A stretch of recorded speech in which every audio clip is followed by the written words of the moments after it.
So last day we were focusing on question number 1, right? അപ്പോൾ നമുക്കൊരു easy marks ആയിട്ട് കിട്ടുന്ന ഗ്രൂപ്പ് ആയിരുന്നു നമ്മൾ ഫോക്കസ് ചെയ്തത് last day. So today I'm going to discuss about question number 4. Okay, question number 4-ൽ നമുക്ക് ഇത്ര probable ആയിട്ടുള്ള ഏരിയാസ് ഏതൊക്കെയാണെന്ന് നമുക്ക് നോക്കാം. അതിനെ ഫോക്കസ് ചെയ്തിട്ടായിരിക്കും ഇന്ന് നമ്മൾ revision ചെയ്യുന്നുണ്ടാവുക. So mainly we know that one of the two important topics that used to get tested in question number 4 is current issues and analysis along with interpretation. Okay, so first നമുക്ക് അതിന്റെ knowledge part ഒന്ന് reverse ചെയ്യാം. Then we'll do some questions and we'll discuss some of the questions as well. Okay, so considering the latest current issues, അപ്പോൾ current issues നമുക്ക് ഇപ്പോൾ as of now latest current issues എന്തൊക്കെയാണെന്ന് ചോദിച്ചു കഴിഞ്ഞാൽ we know that first one is obviously the investment or how to account for cryptocurrency എന്നുള്ളതാണ് നമ്മുടെ ഇപ്പോഴത്തെ ഒരു ഇമ്പോർട്ടൻ്റ് ആയിട്ടുള്ള ഒരു topic. One of the hot topics in current issue is how to account for the investment in crypto currency എന്നുള്ളതാണ്. It's been for a long time. അത് തന്നെയാണ് ഒരു ഇമ്പോർട്ടൻ്റ് ആയിട്ടുള്ള കറണ്ട് ഇഷ്യൂസിലുള്ളത്. You can expect the questions from that area. അപ്പോൾ ക്രിപ്റ്റോയിന്റെ accounting എങ്ങനെയാണെന്നുള്ളത് അല്ലെങ്കിൽ ക്രിപ്റ്റോ അല്ലെങ്കിൽ ഡിജിറ്റൽ കറൻസീസ്, ഡിജിറ്റൽ കോയിൻസ് അല്ലെങ്കിൽ ഡിജിറ്റൽ അസറ്റ്സിലോട്ടൊക്കെ നമ്മൾ ഇൻവെസ്റ്റ് ചെയ്യുന്ന സമയത്ത് how we have to account for it or which standard we need to apply. So crypto എന്ന് കേൾക്കുമ്പോൾ നമുക്കറിയാം, even though this is something we give as a substitute for cash, ഇത് നമുക്ക് ഒരിക്കലും ഇതിനെ ഒരു ക്യാഷിന്റെ അക്കൗണ്ടിങ് ട്രീറ്റ്മെന്റിലേക്ക് കൊണ്ടുവരാൻ പറ്റത്തില്ല. അപ്പോൾ നമ്മൾ ആൻസർ എഴുതുന്ന സമയത്ത് നമ്മൾ ആദ്യം അത് പറയണം. Why we cannot show investment in crypto as per cash or cash equivalents as per the given standard IAS 7. IAS 7 പ്രകാരമാണ് നമ്മൾ ക്യാഷ് ഫ്ലോസ് ഒക്കെ പ്രിപ്പയർ ചെയ്യുന്നത്. സോ ക്യാഷ് ആൻഡ് ക്യാഷ് ഇക്വലൻസിന്റെ ഒക്കെ ഡെഫിനേഷൻ പറയുന്ന ഈ ഒരു പർട്ടിക്കുലർ സ്റ്റാൻഡേർഡിലാണ്. So even though crypto is something which is used as a substitute for cash, we cannot show it as per IAS 7. കാരണം എന്താണെന്ന് വെച്ച് കഴിഞ്ഞാൽ ക്യാഷ് അല്ലെങ്കിൽ ക്യാഷ് ഇക്വലന്റ് എന്ന് പറയുമ്പോൾ അതിനൊരു ഡെഫിനറ്റ് വാല്യൂ ഉണ്ട്. അങ്ങനെ ഒരു ഡെഫിനറ്റ് വാല്യൂ എന്തിനില്ല, ഒരു കൃത്യമായിട്ടൊരു വാല്യൂ എന്തിനില്ല ക്രിപ്റ്റോ കറൻസീസിലില്ല. So when we are investing in crypto വരുന്നൊരു മേജർ ചലഞ്ച് അതാണ്. Because crypto is more like keeps on fluctuating its value over the time. Even in a day, the value keeps on changing. But cash പോലെ definite value ക്രിപ്റ്റോയ്ക്ക് ഇല്ല എന്നുള്ളതുകൊണ്ടാണ് നമുക്ക് IAS 7 പ്രകാരം ക്രിപ്റ്റോനെ account ചെയ്യാൻ പറ്റാത്തത്. Then അങ്ങനെയാണെങ്കിൽ പിന്നെ അടുത്ത ഓപ്ഷൻ എന്താ, നോർമലി നമ്മൾ ഇൻവെസ്റ്റ്മെന്റ്സ് ഒക്കെ കാണിക്കുന്ന IFRS 9 ഫിനാൻഷ്യൽ അസറ്റ്സ് റിവ്യൂ അല്ലെങ്കിൽ IAS 32 ഒക്കെ വെച്ചിട്ടാണ് നമ്മൾ ഫിനാൻഷ്യൽ ഇൻവെസ്റ്റ്മെന്റ്സ് ഒക്കെ കാണിക്കുന്നുണ്ടാവുക, like investment in shares or investments in debts. അപ്പോൾ ബേസിക്കലി ഒരു ഫിനാൻഷ്യൽ ഇൻസ്ട്രുമെന്റ് ആയിട്ട് നമുക്ക് ക്രിപ്റ്റോനെ അക്കൗണ്ട് ചെയ്യാൻ പറ്റുമോ എന്നുള്ളതാണ് അടുത്ത question. Can we account for crypto as a financial instrument? അപ്പോൾ അങ്ങനെ ഒരു ഫിനാൻഷ്യൽ ഇൻസ്ട്രുമെന്റ് ആയിട്ട് ക്രിപ്റ്റോനെ അക്കൗണ്ട് ചെയ്യാൻ പറ്റുമോ ചോദിച്ചു കഴിഞ്ഞാൽ അതും പറ്റത്തില്ല. കാരണം ഫിനാൻഷ്യൽ ഇൻസ്ട്രുമെന്റ് എന്ന് പറയുമ്പോൾ ബേസിക്കലി അവിടെ എന്തുണ്ട്, ദർ ഇസ് എ കോൺട്രാക്ട്. ആ കോൺട്രാക്ട് വഴി നമുക്ക് ഒരു പാർട്ടിക്ക് അതൊരു ഫിനാൻഷ്യൽ ലയബിലിറ്റി അല്ലെങ്കിൽ ഇക്വിറ്റി ആവാം, വേറൊരു പാർട്ടിക്ക് അതൊരു ഫിനാൻഷ്യൽ അസറ്റ് ആവാം. ഓക്കെ, അപ്പോൾ അങ്ങനെ ഒരു ഡിഫറൻസ് ഉള്ളത് കൊണ്ട് ക്രിപ്റ്റോനെ നമുക്ക് ഒരിക്കലും ഒരു ഫിനാൻഷ്യൽ ഇൻസ്ട്രുമെന്റ് ആയിട്ട് കാണിക്കാൻ പറ്റത്തില്ല. Because while investing in crypto we are not entering in to a contract with any company or any market. അപ്പോൾ അങ്ങനെ ഒരു കോൺട്രാക്ട് ഇല്ലാത്തതുകൊണ്ട് തന്നെ it does not meet the definition of financial instrument. അപ്പോൾ നമുക്ക് ക്രിപ്റ്റോനെ ഫിനാൻഷ്യൽ ഇൻസ്ട്രുമെന്റിലേക്കും കൊണ്ടുവരാൻ പറ്റത്തില്ല. അപ്പോൾ പിന്നെ ലാസ്റ്റ് ഒരു ഓപ്ഷൻ എന്താണ്, ക്രിപ്റ്റോയിന്റെ ഡെഫിനിഷൻ പ്രകാരം നമുക്കുള്ള ലാസ്റ്റ് ഒരു ഓപ്ഷൻ എന്ന് പറയുന്നത് IAS 38 പ്രകാരം ക്രിപ്റ്റോ കറൻസി അക്കൗണ്ട് ചെയ്യുക എന്നുള്ളതാണ്. Which is it is identifiable ആണ്. Cryptos are identifiable and non monetary and they does not have a physical substance. അപ്പൊ ഈ മൂന്ന് ഡെഫിനിഷനും ഓൾമോസ്റ്റ് ഒരു intangible asset definition ആണ്. That definition is met by cryptocurrency. So automatically we can account cryptocurrency as per IAS 38. So IAS 38 പ്രകാരമാണ് as of now നമ്മൾ crypto currencies account ചെയ്തുകൊണ്ടിരിക്കുന്നത്. Clear ആണോ?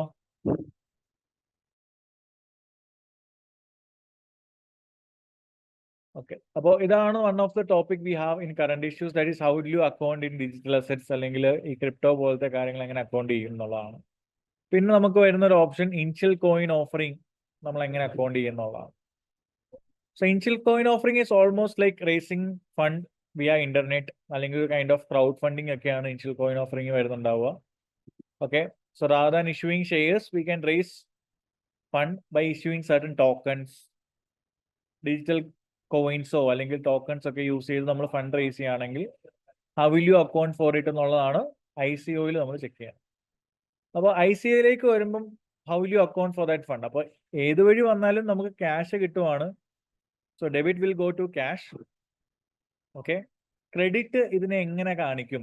Will you show it as an equity, or will you show it as a liability, or will you show it as a revenue, or anything else?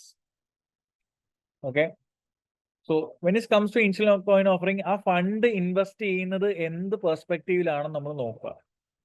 Fund invest ചെയ്യുമ്പം ആ ഇൻവെസ്റ്ററിന് നമ്മളൊരു share of profit ആണ് promise ചെയ്യുന്നതെങ്കിൽ, ഒരു fixed return ഒന്നും നമ്മൾ പറയുന്നില്ല, ഒരു ഷെയർ ഓഫ് പ്രോഫിറ്റ് ആണ് നമ്മൾ പ്രോമിസ് ചെയ്യുന്നതെങ്കിൽ then we have to account it as an equity. പക്ഷേ നിങ്ങളൊരു ഫിക്സഡ് റിട്ടേൺ കൊടുക്കാന്ന് പറയുവാണെങ്കിൽ on that fund I am saying that നിങ്ങളിപ്പോൾ ഒരു 1 CR ഇൻവെസ്റ്റ് ചെയ്ത് കഴിഞ്ഞാൽ 20% റിട്ടേൺ ഞാൻ തരും. ഇൻവെസ്റ്ററിനോട് പറയുകയാണ്, ആ ഫണ്ട് റേസ് ചെയ്ത് പറഞ്ഞു 1 CR ഞാൻ 20% ആണ് return. I will give you A return above the share market or any bank തരുന്ന റിട്ടേണേക്കാളും കൂടുതൽ റിട്ടേൺ ഞാൻ തരാം. അങ്ങനെ ഒരു റിട്ടേൺ നമ്മൾ കൊടുക്കാന്ന് പറയുന്ന സമയത്ത് ഓട്ടോമാറ്റിക്കലി അതെന്താണ്, ഒരു ഒബ്ലിഗേഷൻ ആയി മാറുവാണ്. We can account it as a liability. And the final one, in exchange of that fund, if you are promising any rewards in the form of goods or service, നമ്മൾ എന്തെങ്കിലും rewards ആണ് അവിടെ provide ചെയ്യുന്നതെങ്കിൽ then we have to account it as a revenue there. ആ കിട്ടിയ ഫണ്ടിനെ നമ്മൾ എന്തായിട്ട് account ചെയ്യുക? റവന്യൂ ആയിട്ട് അക്കൗണ്ട് ചെയ്യുക. അപ്പോൾ അക്കൗണ്ടിങ് ഓഫ് ഡിജിറ്റൽ അസറ്റ്സ് ആണ് നമ്മുടെ ഫസ്റ്റ് ഒരു ഇമ്പോർട്ടൻറ്റ് കറണ്ട് ഇഷ്യൂ. അപ്പോൾ കറണ്ട് ഇഷ്യൂസിൽ ഒന്നെങ്കിൽ ക്രിപ്റ്റോന്റെ അക്കൗണ്ടിങ് വരാം, അല്ലെങ്കിൽ ഇനിഷ്യൽ കോയിൻ ഓഫറിംഗ് വരാം. അപ്പോൾ initial coin offering or crowd funding, അങ്ങനത്തെ എന്ത് ഐറ്റത്തിന്റെ ഫണ്ടിങ്ങിന്റെ അക്കൗണ്ടിങ് എങ്ങനെയാണെന്ന് ചോദിച്ചാലും we have to consider the nature of the fund. ആ നേച്ചർ വെച്ചിട്ടായിരിക്കും നമ്മൾ എന്ത് ചെയ്യുന്നുണ്ടാവുക? Will arrive at the conclusion that how will you account for it. നിങ്ങൾ ഇക്വിറ്റി ആയിട്ട് അക്കൗണ്ട് ചെയ്യോ, ലയബിലിറ്റി ആയിട്ട് അക്കൗണ്ട് ചെയ്യോ, അല്ലെങ്കിൽ റവന്യൂ ആയിട്ട് അക്കൗണ്ട് ചെയ്യോ? So you might get different questions based on crypto.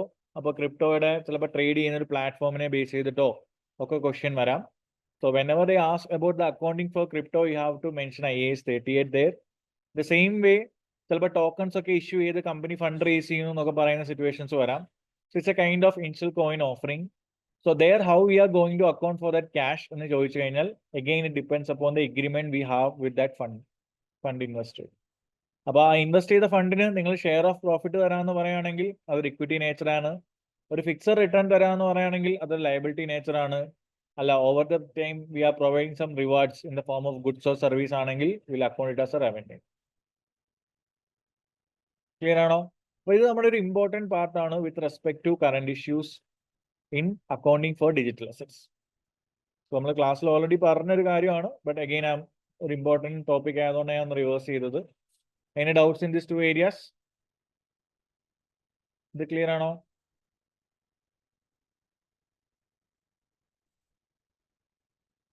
Okay, next one current ഇഷ്യൂസിൽ നമുക്ക് important ആയിട്ട് വരുന്ന ഒരു ഏരിയ ആണ് ക്ലൈമറ്റ് ചേഞ്ചസ്. അപ്പോൾ ക്ലൈമറ്റ് ചേഞ്ചസ് കാരണം വരുന്ന ഇമ്പാക്ട്, അല്ലെങ്കിൽ നാച്ചുറൽ ഡിസാസ്റ്റേഴ്സ് കാരണം വരുന്ന ഇമ്പാക്ട് എന്തൊക്കെയാണെന്നൊരു ക്വസ്റ്റ്യൻ വരാം. So whenever there is natural disasters, we know that nowadays there are different startups which are coming with respect to climate change. അപ്പോൾ climate change എന്ന് പറയുമ്പോൾ may be അവർ എടുക്കുന്ന ഒരു solution എന്ന് പറഞ്ഞു കഴിഞ്ഞാൽ എങ്ങനെ കാർബൺ ഡയോക്സൈഡിന്റെ ആ ഒരു എമിഷൻ എങ്ങനെ കൺട്രോൾ ചെയ്യാം, അതിനെ ബേസ് ചെയ്ത് അല്ലെങ്കിൽ ചിലപ്പോൾ ഒരു പ്രൊഡക്റ്റ് കൊണ്ടുവരുന്നുണ്ടാവും. Maybe they will use some AI or quantum or any other concepts to reduce that effects in the nature. അപ്പോൾ ക്ലൈമറ്റ് ചേഞ്ചിനെ എഫക്ട് ചെയ്ത് കുറേ കമ്പനീസ് ഇപ്പോൾ വരുന്നുണ്ട്. അപ്പോൾ അത് കൂടാതെ ഈ ക്ലൈമറ്റ് ചേഞ്ചസ് കാരണം കുറേ companies or industries are getting affected as well. അപ്പോൾ as an accountant we should know that how it will impact our FS or our report, അല്ലേ? അപ്പോൾ ഈ നേച്ചർ ഡിസാസ്റ്റേഴ്സും ക്ലൈമറ്റ് ചേഞ്ചസും കാരണമൊക്കെ ഉണ്ടാകുന്ന എഫക്റ്റ് കാരണം എപ്പോഴും എന്ത് സംഭവിക്കാം? അതൊരു പർട്ടിക്കുലർ ഇൻഡസ്ട്രീനെ ഭയങ്കരമായിട്ട് എഫക്ട് ചെയ്യാം. അത് കാരണം അവിടെ മേജർലി വരുന്നൊരു ഫാക്ടർ എന്തായിരിക്കും? ഇമ്പയർമെന്റ് വരാൻ സാധ്യതയുണ്ട്. അപ്പോൾ ക്വസ്റ്റ്യൻ അത് ഇവർ നാച്ചുറൽ ഡിസാസ്റ്ററിന്റെ സനേരിയോ ഒക്കെ തന്നിട്ട് ഇമ്പാക്ട് ഓഫ് FS പറയാൻ പറഞ്ഞു കഴിഞ്ഞാൽ you have to think about the impairment scenario. ചിലപ്പോൾ ഒരു നോൺ കറണ്ട് അസറ്റ് ഇമ്പയർ ആവാം, ഓർ ഇൻവെന്ററിയുടെ വാല്യൂ കുറയുന്ന സിറ്റുവേഷൻ ആവാം. ഓക്കെ, ഓർ നമ്മുടെ ഒരു നിങ്ങൾ if you R A company who is providing loan such as bank or any other financial institutions, നിങ്ങൾ കൊടുത്ത ഫിനാൻഷ്യൽ അസറ്റ്സ്, നമ്മൾ കൊടുത്ത ലോൺ ചിലപ്പോൾ തിരിച്ചു കിട്ടാതെ വരും. So that will create an impairment of financial assets. So ഇതൊക്കെയാണ് mainly impairment on assets create ചെയ്യുന്ന ഇമ്പാക്ട്സ്. അപ്പൊ ഇമ്പയർമെന്റ് നിങ്ങൾ ചെക്ക് ചെയ്യാം. First and foremost important effect on F S എന്ന് പറയുന്നത് ഇമ്പയർമെന്റ് ആയിരിക്കും. ഇമ്പയർമെന്റ് കഴിഞ്ഞാൽ പിന്നെ വരുന്നൊരു എഫക്ട് എന്താണ്? ഇമ്പയർമെന്റ് പോലെ തന്നെ നിങ്ങൾ ശ്രദ്ധിക്കേണ്ട ഒരു എഫക്ട് ആണ്, we have to think about provision. So എന്തെങ്കിലും എൻവയൺമെന്റൽ ഡാമേജോ അല്ലെങ്കിൽ ഗവൺമെന്റ് റിലേറ്റഡ് ആയിട്ട് എന്തെങ്കിലും റൂൾസോ കാര്യങ്ങളോ നിങ്ങൾ ബ്രേക്ക് ചെയ്യുന്നുണ്ട്, അതിന് നിങ്ങൾ എന്തെങ്കിലും പെനാൽറ്റി പേ ചെയ്യേണ്ടി വരുന്നു. Or during this COVID times, we know that many companies have shut down their operations. So ഒരു ഓപ്പറേഷൻ ഷട്ട് ഡൗൺ ചെയ്യുന്നതിന്റെ ഭാഗമായിട്ട് ചിലപ്പോൾ റീസ്ട്രക്ചറിങ് പ്രൊവിഷൻ ഒക്കെ ക്രിയേറ്റ് ചെയ്യേണ്ടി വരും. Many employees needs to get redundant. അപ്പോൾ അവരെ അങ്ങനെ പറഞ്ഞു വരുന്ന സമയത്ത് ടെർമിനേഷൻ പെനാൽറ്റി ഒക്കെ നമ്മൾ പേ ചെയ്യേണ്ടി വരും. സോ അങ്ങനത്തെ എന്തെങ്കിലും ഇവന്റ്സ് നടക്കുന്നുണ്ടോ എന്ന് നോക്കാം. ടെർമിനേഷൻ പെനാൽറ്റിയോ അല്ലെങ്കിൽ റിഡൻഡൻസി കോസ്റ്റിന്റെയോ റീസ്ട്രക്ചറിങ്ങിനെ ബേസ് ചെയ്തിട്ട് എന്തെങ്കിലും പ്രൊവിഷൻ ക്രിയേറ്റ് ചെയ്യണമെന്ന് ചെക്ക് ചെയ്യാം. Okay, so that is one thing we have to check, provision ഒരു scenario.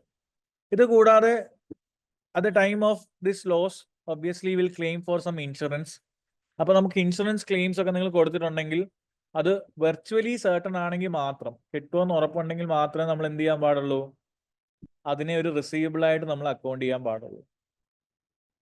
അല്ല, പ്രോബബിൾ ആണ് നിങ്ങൾക്ക് ആ ഇൻഷുറൻസ് ക്ലെയിം ചെയ്യാൻ പറ്റുമെന്നുണ്ടെങ്കിൽ we just need to disclose ഒരു കണ്ടിജന്റ് അസറ്റ് ആയിട്ട് അതിന് ഡിസ്ക്ലോഷർ നോട്ട് കൊടുക്കുക. We need to create a contingent asset scenario. Okay, അപ്പൊ ഇൻഷുറൻസിന്റെ ഒരു ഭാഗം വരാം with respect to this climate change and natural disasters. Okay, അപ്പൊ ഇമ്പാക്ട് എവിടെയൊക്കെ വരാം? Impairment, that is IAS 36, or impairment can happen to inventory IAS 2, or impairment can happen to financial assets IFRS 9. So ഇതിന്റെ മൂന്നിന്റെ impact ഏതാണോ സെനാരിയോക്ക് അനുസരിച്ച് discuss ചെയ്യാം. Then provision ഒക്കെ ആണെങ്കിൽ പെനാൽറ്റി പേ ചെയ്യേണ്ടി വരുന്ന സിറ്റുവേഷൻസോ അല്ലെങ്കിൽ ഓപ്പറേഷൻസ് ഷട്ട് ഡൗൺ ചെയ്യുന്നതിന്റെ ഭാഗമായിട്ട് വരുന്ന റീസ്ട്രക്ചറിങ് പ്രൊവിഷൻ വരെ ഉണ്ടോ എന്ന് നോക്കുക. ദെൻ ഇൻഷുറൻസിന്റെ കേസ് വല്ലതും നോക്കുക. ലോസിന്റെ മുകളിൽ നമ്മൾ ഇൻഷുറൻസ് വല്ലതും ക്ലെയിം ചെയ്തിട്ടുണ്ടെങ്കിൽ ആ ഇൻഷുറൻസ് കിട്ടാനുള്ള സാധ്യത എത്രയാണ്, ആ ഇൻഷുറൻസ് നമ്മൾ എങ്ങനെ അക്കൗണ്ട് ചെയ്യണം എന്ന് ചിന്തിക്കുക. ഉറപ്പായിട്ടും ഇൻഷുറൻസ് ക്ലെയിം ചെയ്യാൻ പറ്റുന്നുണ്ടെങ്കിൽ മാത്രമേ അവിടെ ഒരു ഇൻഷുറൻസ് റിസീവബിൾ നമ്മൾ അക്കൗണ്ട് ചെയ്യാവൂ as an asset. Apart from that, ഒരു probable situation മാത്രമാണെങ്കിൽ you just need to create a contingent asset there. Is that clear? Then, apart from that, which all other areas we have to be careful about? We know that as per IAS 12, we used to create deferred tax asset. അല്ലേ? Mostly നമ്മൾ deferred tax asset create ചെയ്യുന്ന എപ്പോഴാണ്? On unused tax losses ആണ്. അപ്പൊ unused tax ലോസസിന്റെ മുകളിൽ നമുക്ക് deferred tax asset create ചെയ്യണമെന്നുണ്ടെങ്കിൽ standard പറയുന്നത് എന്താണ്? പ്രോബബിൾ ആയിരിക്കണം ഫ്യൂച്ചറിൽ പ്രോഫിറ്റ് വരുമെന്നുള്ള കാര്യം. ഓക്കെ, ഇൻ ഫ്യൂച്ചർ പ്രോഫിറ്റ് വരുമെന്നുള്ള കാര്യം പ്രോബബിൾ ആയിരിക്കും. But when it comes to IAS 12,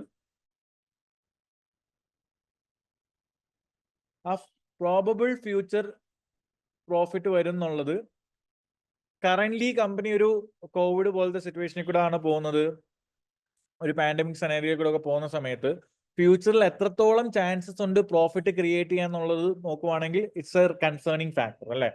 അപ്പോൾ പ്രോഫിറ്റ് വരാനുള്ള ചാൻസ് അവിടെ കുറവാണ്. There is a very less chance that the company will create profit in the future.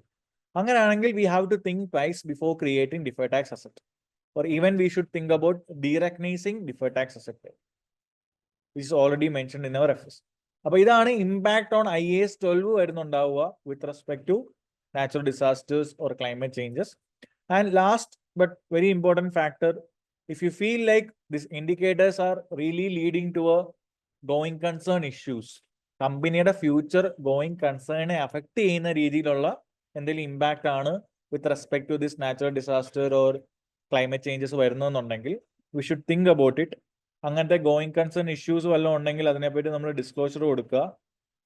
If the issues are really making a huge impact on the company's future operation, then we should think about creating the FS on breakup basis. Going concern assumption മാറ്റിയിട്ട് we have to think about creating that FS on the breakup basis. But ഇതാണ് one thing we have to be careful about when it comes to current issue, that is impact of climate changes and natural disasters on our FS. അപ്പോൾ ക്വസ്റ്റിനകത്തൊരു scenario തരും, ഒരു pandemic പോലത്തെ സിറ്റുവേഷനോ ഒരു natural ഡിസാസ്റ്ററോ അല്ലെങ്കിൽ climate ചേഞ്ചിന്റെ scenario തരും. എന്നിട്ട് നമ്മൾ അവിടെ കുറെ ഇൻഡിക്കേറ്റേഴ്സ് വന്നിട്ടുണ്ടായിരിക്കും. അപ്പോൾ അവിടെ ഇതിൽ ഏത് സ്റ്റാൻഡേർഡ് ആണ് ഇമ്പാക്ട് ആവുന്നത് നിങ്ങൾ പറയുക.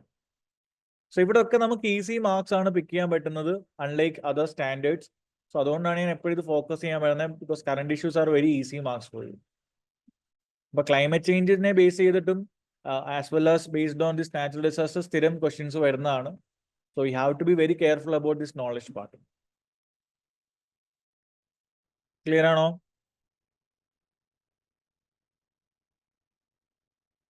Can you reply in the chat?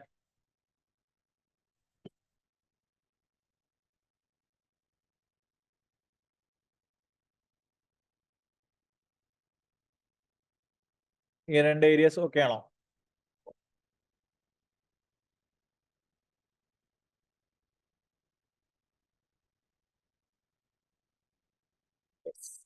ഇത്രയാണ് നമ്മൾ കറണ്ട് ഇഷ്യൂസ് ഭാഗമായിട്ട് മെയിൻലി ചിന്തിക്കേണ്ടത്. ദെൻ അനാലിസിസ് ആൻഡ് ഇന്റർപ്രിട്ടേഷൻസിലേക്ക് വരുന്ന സമയത്ത്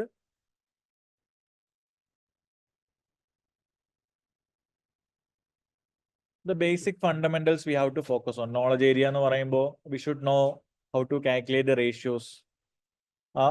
That is the profitability ratio, liquidity ratio, gearing ratio. ഇതൊക്കെ നമ്മൾ ഈവൻ FR, PM, FM അങ്ങനത്തെ ബേസിക് ക്ലാസ് തൊട്ട് പഠിച്ചു വരുന്നതാണ്. സോ ബേസിക് റേഷ്യോസ് ഒക്കെ കാൽക്കുലേറ്റ് ചെയ്യാൻ നിങ്ങൾ അറിഞ്ഞിരിക്കുക.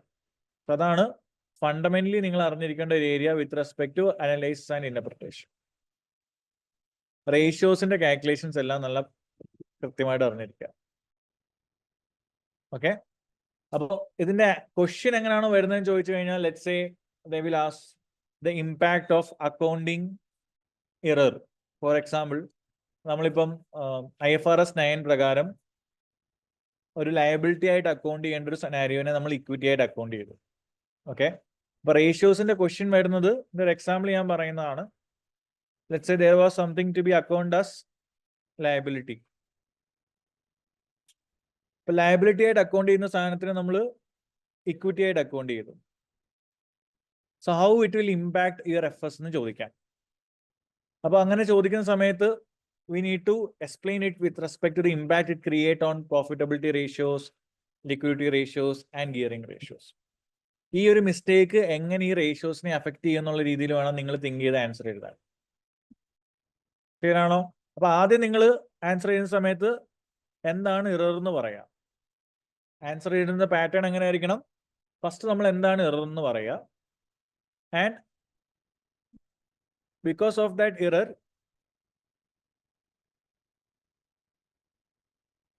how it impacted FS. അപ്പൊ ആദ്യം നമ്മൾ എറർ എന്താണെന്ന് എക്സ്പ്ലെയിൻ ചെയ്യുന്നു. ആസ് പെർ IFRS 9 ഇത് അവർ ചെയ്തൊരു മിസ്റ്റേക്ക് ആണെന്ന് പറയുന്നു. അത് കാരണം FS ഉണ്ടാക്കിയ ഇമ്പാക്ട് എന്താണ്. Next, after correcting the error, ആ എറർ ഇനി കറക്റ്റ് ചെയ്ത് കഴിഞ്ഞാൽ then how it will impact FS.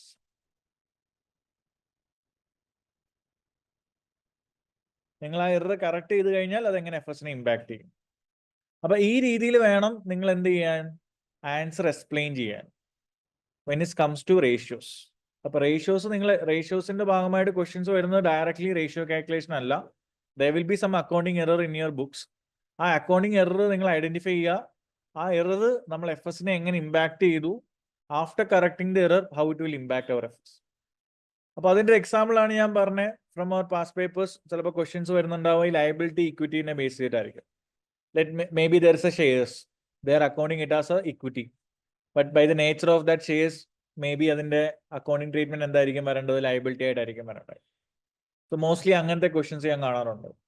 Otherwise it will be like നമ്മളൊരു ക്വസ്റ്റ്യൻ FSൽ നിന്ന് ചെയ്താണ്, you can just revise it again. നമ്മളൊരു ഫിസ്കേർട്ടൺ എന്ന് പറഞ്ഞൊരു പാസ്റ്റ് പേപ്പർ ചെയ്യുന്നുണ്ട്. അവിടെ അവര് ഒരു ലെസറിന്റെ പെർസ്പെക്റ്റീവില് ഫൈനാൻസ് ലീസ് ആയിട്ട് കാണിക്കേണ്ട ഒരു കാര്യം,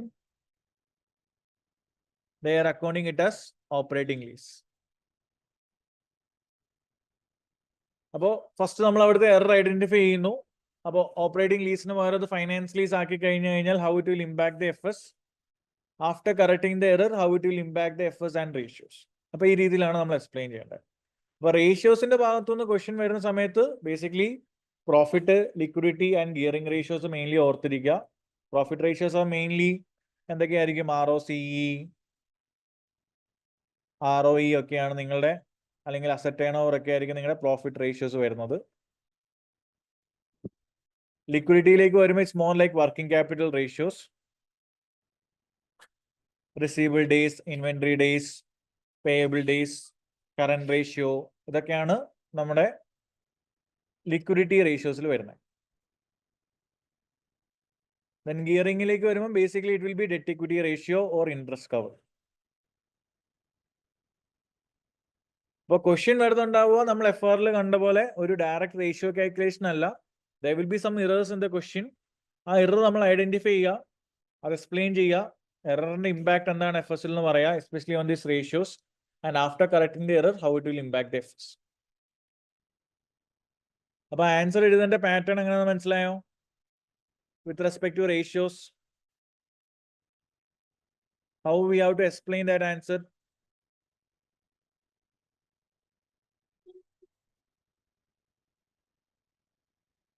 അപ്പോൾ ഇപ്പൊ ഇക്വിറ്റീസ്, ഫോർ എക്സാമ്പിൾ ഇവിടെ ഇപ്പൊ പറയണ equities overstated, liabilities understated, അതാണ് ഇമ്പാക്ട്.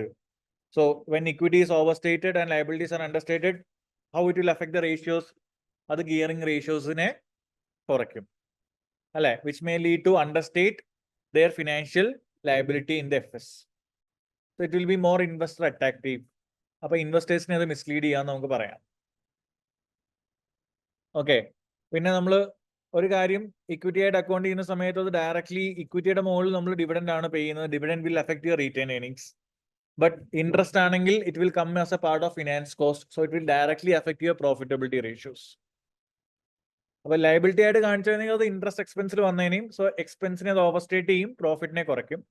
പക്ഷെ ഇക്വിറ്റി ആയിട്ട് കാണിക്കുന്ന സമയത്ത് ഡിവിഡൻഡ് പേയ്മെന്റ് എന്ന് പറയുന്നത് it's A deduction from retain earnings. So direct impact എവിടെ വരുന്നില്ല? P&L വരുന്നില്ല. അപ്പൊ മോസ്റ്റ്ലി ക്വസ്റ്റ്യൻസ് ഈ ഇക്വിറ്റി ലയബിലിറ്റിനെ ബേസ് ചെയ്ത് വരാറുണ്ട്. അപ്പൊ അതൊക്കെ ഒരു അനാലിസിസ് പെർസ്പെക്റ്റീവിൽ ചോദിക്കുന്ന ക്വസ്റ്റ്യൻസ് ആണ്. അപ്പൊ അതിന്റെ എല്ലാം ഒരു ആൻസർ പാറ്റേൺ സെയിം ആയിരിക്കും.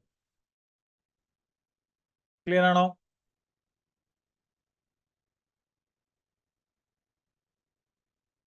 Reply in the chat. അപ്പൊ ഒന്നെങ്കിൽ എന്തെങ്കിലും അക്കൗണ്ടിങ് എറേഴ്സിനെ ബേസ് ചെയ്തിട്ടായിരിക്കും അനാലിസിസ് ക്വസ്റ്റ്യൻ വരുന്നത്. അതർവൈസ് പിന്നെ വരുന്ന ടൈപ്പ് ഓഫ് ക്വസ്റ്റ്യൻ ആണ് the impact of accounting policy. Accounting പോളിസിയിലുള്ള ഇമ്പാക്റ്റിനെ നിങ്ങൾ അനലൈസ് ചെയ്യാൻ പറയും. For example IAS 16 got 2 models. എന്തൊക്കെയാണ്? കോസ്റ്റ് മോഡൽ ഉണ്ട്, റിവാലുവേഷൻ മോഡൽ ഉണ്ട്. IAS 38 അഗെയിൻ അവിടെ എന്തുണ്ട്? കോസ്റ്റ് ഉണ്ട്, റിവാലുവേഷൻ ഉണ്ട്. ഇനി IAS 40 അവിടെയും നമുക്ക് 2 മോഡലുണ്ട്. എന്തൊക്കെയാ? കോസ്റ്റ് ഉണ്ട്, ഫെയർ വാല്യൂ മോഡൽ ഉണ്ട്. ഇനി IAS 20 grand, we have 2 ways of accounting for grand. എന്തൊക്കെ? there is deduction method and deferral method. അപ്പൊ അങ്ങനെയൊക്കെ എവിടെയൊക്കെ അക്കൗണ്ടിങ് പോളിസി ചോയ്സസ് ഉണ്ടോ ആ പോളിസീസ് നമ്മുടെ FSനെ എങ്ങനെ ഇമ്പാക്ട് ചെയ്യാൻ ചോദിക്കണം. അപ്പോൾ പോളിസീസ് FSനെ ഇമ്പാക്ട് ചെയ്യുമെന്ന് ചോദിക്കുന്ന സമയത്ത് നിങ്ങൾ ഇതേ പാറ്റേൺ ആണ് എക്സ്പ്ലെയിൻ ചെയ്യേണ്ടത്. First how it will impact SOPL. SOPL cost model ഉണ്ടാക്കുന്ന ഇമ്പാക്ട് എന്തൊക്കെയാണ്, റിവാലുവേഷൻ മോഡൽ ഉണ്ടാക്കുന്ന ഇമ്പാക്ട് എന്താണ്. സെയിം വേ SOFPയിൽ അതിന്റെ ഇമ്പാക്ട് എന്തായിരിക്കും, and the impact on the ratios. അപ്പൊ ഈ രീതിയിലാണ് നമ്മളൊരു അനാലിസിസിന്റെ സ്ട്രക്ചർ പോകേണ്ടത് when it comes to policy choices. Okay, അപ്പൊ ചിലപ്പോൾ ക്വസ്റ്റിനകത്തിൽ ഒരു FS തന്നിട്ടാണ് ചോദിക്കുന്നതെങ്കിൽ ഈ ക്യാൻ കാൽക്കുലേറ്റ് സം റേഷ്യോസ്. ആ റേഷ്യോസിന്റെ ഒരു കാൽക്കുലേഷൻ വെച്ചിട്ട് വേണമെങ്കിൽ പറയാം. ഓക്കെ, ലെറ്റ്സ് സേ ഒരു കമ്പനി ഫോളോ ചെയ്യുന്ന കോസ്റ്റ് മോഡൽ ആണ്, ഒരു കമ്പനി ഫോളോ ചെയ്യുന്ന റിവാലുവേഷൻ മോഡൽ ആണ്. അങ്ങനെയാണെങ്കിൽ you have to calculate this ratios. For example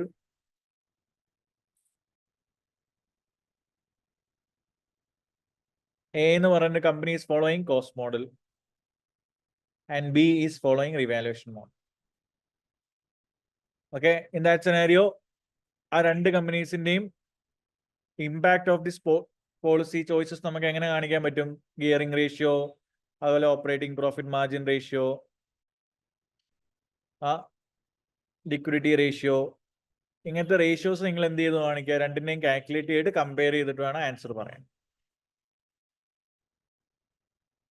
okay, for example ഇപ്പോൾ റിവാലുവേഷൻ മോഡൽ ഫോളോ ചെയ്യുന്ന ഒരു കേസ് ആണെങ്കിൽ അവിടെ ഡിപ്രീസിയേഷൻ ഹൈ ആയിരിക്കും, അസറ്റിന്റെ വാല്യൂ ഹൈ ആയിരിക്കും. പക്ഷെ കോസ്റ്റ് മോഡൽ ഫോളോ ചെയ്യുന്ന സമയത്ത് ഡിപ്രീസിയേഷൻ ലോവർ ആണ്, പക്ഷെ അസറ്റിന്റെ വാല്യൂ അണ്ടർസ്റ്റേറ്റഡ് ആണ്. So there is a chance that it will increase the equity in case of revaluation model, but it will understate ROCE. പുറത്തു നോക്കുന്ന സമയത്ത് ചിലപ്പോൾ company which is following revaluation model will be feel like less efficient compared to a company which is following cost model. അപ്പൊ ആ രീതിയിലൊരു comparison നമ്മൾ പറയേണ്ടി വരും. അപ്പൊ ഈ കമ്പാരിസൺ വരാനുള്ള റീസൺ എന്താ, കമ്പാരിസൺ യുണീക്ക് ആവാത്ത reason because of the different accounting policies that we follow. അപ്പോൾ അനാലിസിസിന്റെ പല ടൈപ്പ് ഓഫ് സെനാരിയോസ് ആണ് ഞാൻ പറയുന്നത്. It can be correction of error, can be discussion about impact of accounting policy choices. Okay, അപ്പൊ ഏത് ഏരിയസിൽ നിന്ന് വേണമെങ്കിലും എന്ത് വരാം, അനാലിസിസ് വരാം. ക്ലിയർ ആണോ?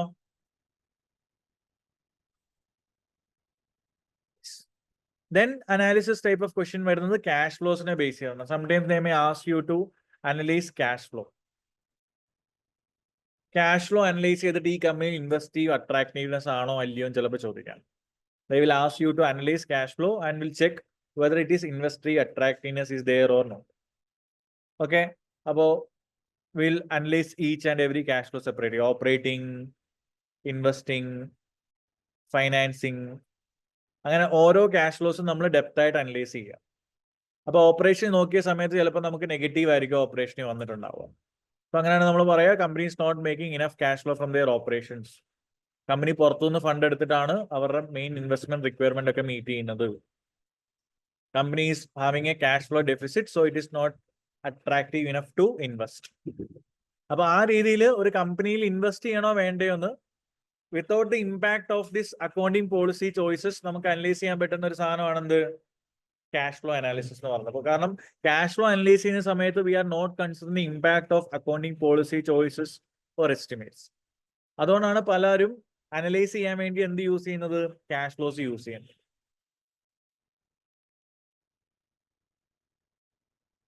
അപ്പോൾ ക്യാഷ് ഫ്ലോ അനാലിസിസ് വരാം, or it can be impact of accounting error, or it will be based on what we have discussed just right now, cash flow.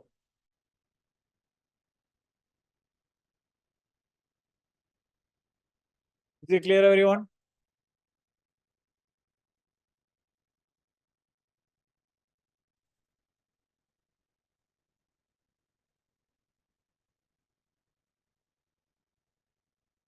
അപ്പൊ ഇങ്ങനത്തെ അക്കൗണ്ടിങ് പോളിസി മെഷേഴ്സിനെ ഒക്കെ ഓവർകം ചെയ്യാൻ വേണ്ടി നമ്മളിപ്പോ യൂസ് ചെയ്യുന്ന ഒരു പെർഫോമൻസ് മെഷർ ആണെന്ത്, additional performance measure. Maybe they can be questions based on this aspect. Additional performance measures ആയിട്ട് നമ്മൾ യൂസ് ചെയ്യുന്ന എന്തൊക്കെയാ, ഈ ഇമ്പാക്ട് ഓഫ് അക്കൗണ്ടിങ് പോളിസി ചോയ്സസും അതേപോലെ എസ്റ്റിമേറ്റ്സ് ഒന്നും വരാത്ത രീതിയിൽ sometimes will use additional performance measures. എന്തൊക്കെയാണ് അഡീഷണൽ പെർഫോമൻസ് മെഷേഴ്സിൽ വരുന്നത്? First one, earnings before interest, tax, depreciation and amortization. EBITDA എന്ന് പറയുന്ന ഒരു അഡീഷണൽ പെർഫോമൻസ് മെഷർ ആണ്. Then net financial debt. Net financial debt എന്ന് പറയുന്ന ഒരു അഡീഷണൽ പെർഫോമൻസ് മെഷർ ആണ്. Then free cash flow എന്ന് പറയുന്ന ഒരു free cash flow is an additional performance measure. അപ്പൊ ഇതിന്റെയൊക്കെ പ്രത്യേകത, ഇപ്പം earnings before tax, depreciation and amortisation. ഡിപ്രീസിയേഷനും അമോർട്ടൈസേഷനും ചാർജ് ചെയ്യുന്നതിന് മുമ്പുള്ള കമ്പനിയുടെ എബിറ്റ, കമ്പനിയുടെ profit. So depreciation and amortisation mean or it is almost like ഒരു നോൺ ക്യാഷ് എക്സ്പെൻസ് ആണ്, അല്ലെങ്കിൽ നമ്മുടെ അക്കൗണ്ടിങ് എസ്റ്റിമേറ്റ് ആണ്. So it is very subjective to management judgement. അപ്പൊ മാനേജ്മെന്റ് ജഡ്ജ്മെന്റിനെ അഫക്ട് ചെയ്യാത്ത രീതിയിലൊരു ഫിഗർ ആണ് എന്തെന്ന് പറയുന്നത്, EBITDA. So as I said in the class, nowadays more investors are actually very keen to know about our EBITDA rather than the profit. കാരണം depreciation amortisation നമ്മുടെ കൺട്രോളിലുള്ള ഒരു കാര്യമല്ല, അത് വെച്ചിട്ട് ഒരിക്കലും ഒരു കമ്പനിയുടെ പെർഫോമൻസ് മെഷർ ചെയ്യാൻ പാടില്ല. അതുകൊണ്ടാണ് ഓൺ ആൻ അഡീഷണൽ ഒരു അഡ്വാൻസ് പെർഫോമൻസ് മെഷർ എന്നുള്ള രീതിയിൽ നമ്മൾ എന്ത് ചെയ്യുന്നത്, ഇപ്പൊ nowadays we calculate everything based on EBITDA. നമ്മൾ എബിറ്റനെ ബേസ് ചെയ്തിട്ടാണ് എന്ത് ചെയ്യുന്നത്, കാൽക്കുലേഷനും കാര്യങ്ങളും എല്ലാം ചെയ്യും. So EBITDA is not there, we can use net financial debt as well. കമ്പനിയുടെ ലിക്വിഡിറ്റി പൊസിഷൻ ഒക്കെ അറിയാൻ വേണ്ടിയിട്ട് നമ്മൾ ചെയ്യുന്ന ഒരു കാര്യമാണ് എന്ത്? Net financial debt. Net financial debt എന്ന് പറഞ്ഞു കഴിഞ്ഞാൽ ടോട്ടൽ ഡെറ്റ് എന്തുണ്ട് നമുക്ക്? ആ total debt less cash and cash ഇക്വലൻസ് and any other financial assets. Okay, നമ്മുടെ ടോട്ടൽ ഡെറ്റിന്ന് ക്യാഷും ക്യാഷ് ഇക്വലൻസും ഫൈനാൻഷ്യൽ അസറ്റ്സും എല്ലാം കുറച്ച് കഴിഞ്ഞിട്ട് how much debt which is pending. അപ്പൊ കമ്പനിയുടെ ഗിയറിംഗ് റേഷ്യോസ് നോക്കുന്നതിന് പകരം നമ്മൾ ചെയ്യുന്ന ഒരു കാര്യമാണ് എന്തെന്ന് പറയുന്നത്? Net financial debt. Then finally, free cash flow is after considering our investing opportunities or working capital opportunities. നമ്മുടെ കമ്പനിയുടെ ബാക്കി വരുന്ന ക്യാഷ് ഫ്ലോ ആണ് എന്തെന്ന് പറയുന്നത്? ഫ്രീ ക്യാഷ് ഫ്ലോ എന്ന് പറയും. So free cash flow is what we have in our hand to expand further or കമ്പനിയുടെ ഒരു ട്രൂ വാല്യൂ പൊട്ടൻഷ്യൽ അറിയാൻ വേണ്ടിയിട്ട് നമ്മൾ യൂസ് ചെയ്യുന്ന ഒരു കാര്യമാണ് free cash flow. Free cash ഫ്ലോസിനെയൊക്കെ ബേസ് ചെയ്തിട്ടാണ് നമ്മൾ കമ്പനിയുടെ വാല്യുവേഷൻ ഒക്കെ ചെയ്യുന്നത്. So these are some of the measures that we use, especially for some companies which are into tech. ഇപ്പോൾ ഊബർ, സൊമാറ്റോ പോലുള്ള ഇ-കൊമേഴ്സ് ഇൻഡസ്ട്രീസ് ഒക്കെ ആണെങ്കിലോ ടെക് ഓറിയന്റഡ് ആയിട്ടുള്ള കമ്പനീസിന്റെ ഒക്കെ പെർഫോമൻസ് അനലൈസ് ചെയ്യാൻ വേണ്ടി നമ്മൾ കൂടുതലും യൂസ് ചെയ്യുന്നത് എന്താണ്? ഇങ്ങനത്തെ അഡീഷണൽ പെർഫോമൻസ് മെഷേഴ്സ് ആണ്. സോ ഇവിടുത്തെ നിങ്ങളുടെ ക്വസ്റ്റ്യൻ ഡയറക്റ്റ് ആയിരിക്കും, what is the importance of additional performance measures, അതിന്റെ അഡ്വാൻറ്റേജ് അതേപോലെ ഡിസ്അഡ്വാൻറ്റേജസ് നിങ്ങൾ അറിഞ്ഞിരിക്കും. സോ അഡ്വാൻറ്റേജ് എന്താണ്? It is not impacted by any sort of accounting estimates or judgement എന്നുള്ളതാണ് ഏറ്റവും വലിയൊരു advantage. We can see the companies performance through the eyes of a management എന്ന് നമുക്ക് വേണമെങ്കിൽ പറയാം. ആസ് വെൽ ആസ് സെയിം ഈ സെക്ടറിലുള്ളത് അതേപോലെ ഡിഫറെന്റ് ഇൻഡസ്ട്രീസുമായിട്ടൊക്കെ നമുക്ക് കമ്പാരിസൺ ഭയങ്കര ഈസി ആവും. Because even though they are following a different accounting policy, അതിന്റെ ഇമ്പാക്ട് ഇവിടെ വരുന്നില്ല. Then we are not thinking about what happen in the past. കമ്പനിയുടെ ആ ഫ്യൂച്ചർ പൊട്ടൻഷ്യലിനെയാണ് നമ്മൾ ഇവിടെ നോക്കുന്നത്. അഡീഷണൽ പെർഫോമൻസ് മെഷേഴ്സിൽ നമ്മൾ നോക്കും. അപ്പൊ ഇതാണ് ഇതിന്റെ ഒരു അഡ്വാൻറ്റേജ് എന്ന് പറയുന്നത്. But it has got disadvantage as well. ഒരു വലിയൊരു ഡിസ്അഡ്വാൻറ്റേജ് എന്ന് പറഞ്ഞു കഴിഞ്ഞാൽ gives a more optimistic picture about the company. കാരണം നമ്മളെല്ലാം ഇത്തിരി പോസിറ്റീവ് സെൻസിലാണ് കാണിക്കുന്നത്. Okay, and very importantly as of now there is no proper standards to calculate additional performance measures. And sometimes along with ratios and with some other reports, additional performance measures കൂടെ കൊടുക്കുന്ന സമയത്ത് investors ചിലപ്പോൾ confuse ആവും. Too much of information വരുന്ന സമയത്ത് investors എന്താവാൻ സാധ്യതയുണ്ട്? Confuse ആവാൻ സാധ്യതയുണ്ട്. സോ ഇതൊക്കെയാണ് APMന്റെ ഡ്രോബാക്ക് എന്ന് പറയുന്നത്. So you may get A direct question here based on APM. അപ്പൊ എന്തൊക്കെയാണ് അഡീഷണൽ പെർഫോമൻസ് മെഷേഴ്സ് എന്ന് അറിയുക, അതിന്റെ അഡ്വാൻറ്റേജ് ഡിസ്അഡ്വാൻറ്റേജ് അറിഞ്ഞിരിക്കുക. It will B A direct question for you. ചിലപ്പോൾ സനാരിയോ വായിക്കേണ്ട പോലും ആവശ്യം കാണത്തില്ല. അഡീഷണൽ പെർഫോമൻസ് മെഷേഴ്സിനെ പറ്റി അറിഞ്ഞിരിക്കുക. Is that clear everyone?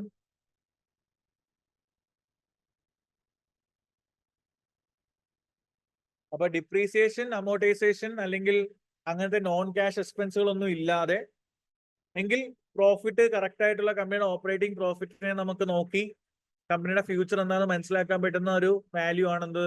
EBITDA. Okay, ഇവിടെ നമ്മൾ ഇമ്പയർമെന്റോ അല്ലെങ്കിൽ ഡിപ്രീസിയേഷനോ അങ്ങനത്തെ ഒരു നോൺ ക്യാഷ് എക്സ്പെൻസും കാണിക്കുന്നില്ല. So we are completely focusing on companies future performance. അതാണ് അഡീഷണൽ പെർഫോമൻസ് മെഷേഴ്സിന്റെ ഏറ്റവും വലിയൊരു അഡ്വാൻറ്റേജ്.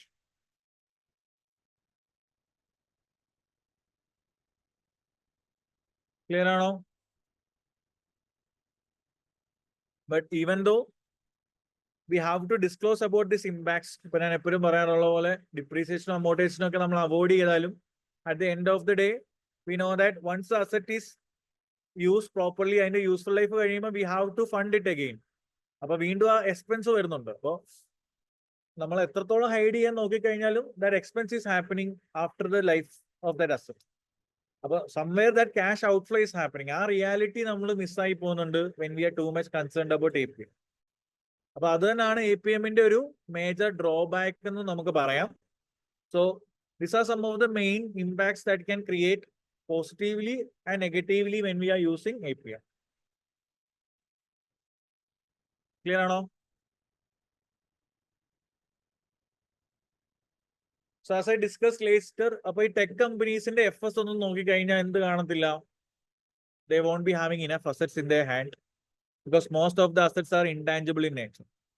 അപ്പൊ അങ്ങനത്തെ ഒരു അസറ്റ്സിനെ നമ്മൾ എങ്ങനെ വാല്യൂ ചെയ്യും, അങ്ങനത്തെ അസറ്റ്സ് ഉള്ള കമ്പനിനെ എങ്ങനെ വാല്യൂ ചെയ്യുന്നത് ചോദിച്ചു കഴിഞ്ഞാൽ അതിന്റെ സൊല്യൂഷൻ ആയിട്ടാണ് nowadays we use some non financial performance measures compared to this financial performance measures. അപ്പൊ അവിടെ നമ്മൾ മെഷർമെന്റ് എടുക്കുന്നുണ്ടാവുക ചിലപ്പോൾ എന്തായിരിക്കത്തില്ല, പ്രോഫിറ്റിനെ ബേസ് ചെയ്തിട്ടല്ല. ചിലപ്പോൾ ഒരു ആപ്പ് ആണെങ്കിൽ number of wrong deliveries V done. അപ്പൊ ഇന്ന് നമ്മൾ എത്ര റോങ് ഡെലിവറി ചെയ്തു, സൊമാറ്റോ ചിലപ്പോൾ അതായിരിക്കും നോക്കുന്നത്. അല്ലെങ്കിൽ നമുക്ക് ഇന്ന് എത്ര നെഗറ്റീവ് റിവ്യൂസ് കിട്ടി, അല്ലെങ്കിൽ എത്ര അടുത്ത് ചിലപ്പോൾ ഡിലേഡ് ആയിട്ടുള്ള ഓർഡേഴ്സ് നടന്നു. ദെൻ എംപ്ലോയിയുടെ പെർസ്പെക്റ്റീവിലാണെങ്കിൽ നമുക്ക് ഈ വർഷം എത്ര നമ്പർ ഓഫ് എംപ്ലോയീസ് ആണ് നമ്മുടെ കയ്യിൽ നിന്ന് പോയത്, എംപ്ലോയി റിട്ടൻഷൻ എത്ര ഉണ്ടായിരുന്നു. സോ ഇങ്ങനത്തെ നോൺ ഫിനാൻഷ്യൽ പെർഫോമൻസ് മെഷേഴ്സ് ആണ് നൗഡേയ്സ് ഒരു ടെക് കമ്പനീസിന്റെ പെർഫോമൻസ് അനലൈസ് ചെയ്യാൻ വേണ്ടി നമ്മൾ യൂസ് ചെയ്യുന്നത്, rather than considering the financial performance. അപ്പൊ അവിടെ നമ്മൾ നോക്കുന്നത് നമ്മുടെ പ്രൊഡക്റ്റിന്റെ ക്വാളിറ്റി, അല്ലെങ്കിൽ കസ്റ്റമറിന്റെ ലൈഫ് ടൈം വാല്യൂ നമ്മൾ എത്രത്തോളം കൂട്ടുന്നുണ്ട്. ഓക്കെ, അതൊക്കെ ആയിരിക്കും നമ്മൾ മെയിൻ ഒരു എക്സാമ്പിൾ ആയിട്ട് കാണുന്നത്.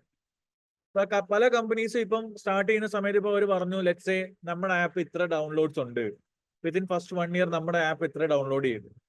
പക്ഷെ ഡൗൺലോഡ് ചെയ്ത് അല്ലാതെ എത്ര പേര് ഇത് യൂസ് ചെയ്യുന്നുണ്ടെന്നായിരിക്കും ചിലപ്പോൾ ഇൻവെസ്റ്റേഴ്സ് നോക്കുന്നുണ്ടാവും. ഓക്കെ, അപ്പൊ യൂസേജ് ആണ് important, it's not about the number of downloads. അപ്പൊ ഈ ഒരു കാര്യം നമുക്ക് അറിയണമെങ്കിൽ we cannot analyse it from an FS.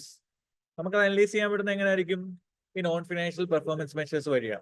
അല്ലെങ്കിൽ നമ്മൾ കസ്റ്റമേഴ്സിൽ നിന്ന് എടുക്കുന്ന ഫീഡ്ബാക്കും അവരുടെ എൻഗേജ്മെന്റ് റേറ്റ്സ് ഒക്കെ എത്ര ഉണ്ട്, അല്ലെങ്കിൽ നമ്മുടെ വെബ്സൈറ്റിലേക്ക് എത്ര ട്രാഫിക് വരുന്നുണ്ട്, ഓക്കെ, അല്ലെങ്കിൽ ഒരാൾ എത്ര ടൈം സ്പെൻഡ് ചെയ്യുന്നുണ്ട് നമ്മുടെ വെബ്സൈറ്റിൽ. ഇങ്ങനത്തെ പെർഫോമൻസ് മെഷേഴ്സ് ഒക്കെ ആയിരിക്കും ഒരു നോൺ ഫിനാൻഷ്യൽ പെർഫോമൻസ് ആംഗിൾ ആർക്ക് അറിയേണ്ടി വരിക, ഇൻവെസ്റ്റേഴ്സിന് അറിയേണ്ടി വരും. അപ്പൊ അങ്ങനത്തെ നോൺ ഫിനാൻഷ്യൽ പെർഫോമൻസ് മെഷേഴ്സ് നമുക്ക് റിപ്പോർട്ട് ചെയ്യാൻ വേണ്ടിയിട്ടുള്ള ഒരു റിപ്പോർട്ടാണ് എന്തെന്ന് പറയുന്നത്, ഇന്റഗ്രേറ്റഡ് റിപ്പോർട്ട്. സോ അങ്ങനെയാണ് V reach in A point wear like, ഇപ്പൊ നമുക്ക് മനസ്സിലായി ടെക് കമ്പനീസിനെയൊക്കെ എന്തിൽ വെച്ചിട്ട് വേണം മെഷർ ചെയ്യാൻ, നോൺ ഫിനാൻഷ്യൽ പെർഫോമൻസിന്റെ ബേസിൽ വേണം മെഷർ ചെയ്യാൻ. അപ്പൊ financial plus non financial reports create ചെയ്യുന്ന റിപ്പോർട്ടാണ് എന്തെന്ന് പറയുന്നത് basically integrated reports. So that's where the role of integrated reports comes. So mainly tech companies ഒക്കെ കൂടുതൽ ഇപ്പൊ ഫോക്കസ് ചെയ്യുന്ന എന്ത് ക്രിയേറ്റ് ചെയ്യാനാണ്, they are actually focusing on creating integrated reports compared to financial reports. കാരണം ആ റിപ്പോർട്ട്സ് ആണ് ഇത്രൂടെ compared to traditional data, it will give a more valued information to our users. Clear ആണോ? അപ്പൊ ഇന്റഗ്രേറ്റഡ് റിപ്പോർട്ട്സിൽ നമ്മൾ ഫോക്കസ് ചെയ്യുന്നുണ്ടാവുക എന്തായിരിക്കും, കമ്പനിയുടെ ഫ്യൂച്ചർ സ്ട്രാറ്റജി എന്താണ്, what is our future outlook, and will discuss about the holistic picture of our company rather than discussing about the profitability factor. അപ്പൊ ഇതൊക്കെയാണ് നമ്മൾ ഇന്റഗ്രേറ്റഡ് റിപ്പോർട്ട്സിൽ ഇൻക്ലൂഡ് ചെയ്യുന്നുണ്ടാവുക.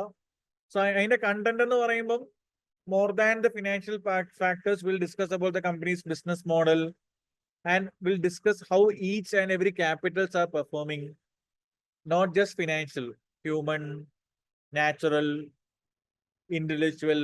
അപ്പൊ അങ്ങനത്തെ അതർ ക്യാപിറ്റൽസ് ഒക്കെ എങ്ങനെ പെർഫോം ചെയ്യുന്നുണ്ടെന്നായിരിക്കും നമ്മൾ ഇവിടെ പറയുന്നുണ്ടാവുക, ഇന്റഗ്രേറ്റഡ് റിപ്പോർട്ട്സിൽ നമ്മൾ പറയുന്നുണ്ട്. സോ ഓവറോൾ അനാലിസിസിൽ നമ്മൾ പറഞ്ഞ 6 ഏരിയാസ് ആയിരുന്നു നമ്മൾ ഡിസ്കസ് ചെയ്തത്. എന്തൊക്കെയാണ്? ഒന്ന് financial ratios, then impact of policy and estimates, how useful to analyze cash flows, additional performance measures, tech companies, and finally non-financial performance measures. But these 6 areas നിങ്ങൾ focus ചെയ്യുക for exam with respect to analysis. Clear ആണല്ലോ? അപ്പൊ integrated റിപ്പോർട്ടിന്റെ ഒരു positive side എന്ന് പറയുന്നത് എന്താ, they talk about the other capitals, not just about the financial capital. So financial capital ആവശ്യമാണ്, അത് നമ്മൾ FS അനലൈസ് ചെയ്യുമ്പോൾ നമുക്ക് കിട്ടും. More than the financial capital, കമ്പനിയുടെ നോൺ ഫിനാൻഷ്യൽ പെർഫോമൻസ് നമുക്ക് അനലൈസ് ചെയ്യണമെങ്കിൽ we need the integrated report. There we talk about the customer lifetime value, the business model, our business strategies, or what's the holistic approach we are going to take forward the company. For more like ഒരു management പെർസ്പെക്റ്റീവിൽ നമ്മൾ create ചെയ്യുന്ന റിപ്പോർട്ടാണ് എന്തെന്ന് പറയുന്നത്, integrated report. അപ്പൊ ഒരു കമ്പനിയുടെ business model ഒക്കെ അറിയുന്ന സമയത്ത് നമുക്ക് മനസ്സിലാവും അത് പ്രോഫിറ്റബിൾ ആണോ, അത് എത്രത്തോളം ലോങ് ടൈമിലേക്ക് പോകും, how it is creating value and how stable that business is. അതൊക്കെ നമുക്ക് അറിയാൻ പറ്റുന്ന എങ്ങനെയായിരിക്കും, ത്രൂ ദിസ് ഇന്റഗ്രേറ്റഡ് റിപ്പോർട്ട് ആയിരിക്കും. But as of now integrated report produce ചെയ്യുന്ന പറഞ്ഞ മാൻഡേറ്ററി ആയിട്ടുള്ള കാര്യമല്ല. It's A voluntary report that we create, but it will help the users. കാരണം കൂടുതൽ കമ്പനീസിലേക്ക് ഇൻവെസ്റ്റേഴ്സ് ഒക്കെ വരാനുള്ള ചാൻസ് ഹൈ ആയിരിക്കും if you are using integrated report. So അങ്ങനെ ബേസിക്കലി ഇതിന്റെ ഒരു അഡ്വാൻറ്റേജ് ആൻഡ് ഡിസഡ്വാൻറ്റേജ് നിങ്ങൾ അറിഞ്ഞിരിക്കുക എന്നുള്ളതാണ് main content with respect to analysis as well as interpretation. അപ്പൊ ഞാൻ ഓൾറെഡി ക്ലാസ്സിലും പറഞ്ഞു, നിങ്ങൾ ചെയ്യുന്ന പോലെ പണ്ട് ചെയ്ത പോലെ റേഷ്യോ കാൽക്കുലേഷൻ അല്ല നിങ്ങളിവിടെ ഫോക്കസ് ചെയ്യേണ്ടത്. It's more about we need to know the importance of using this analysis such as APM, non-financial performance measures, and additional reports such as integrated reports. Is it clear, everyone? But question number 4 will be majorly focused on this current ratios, and analysis and interpretation.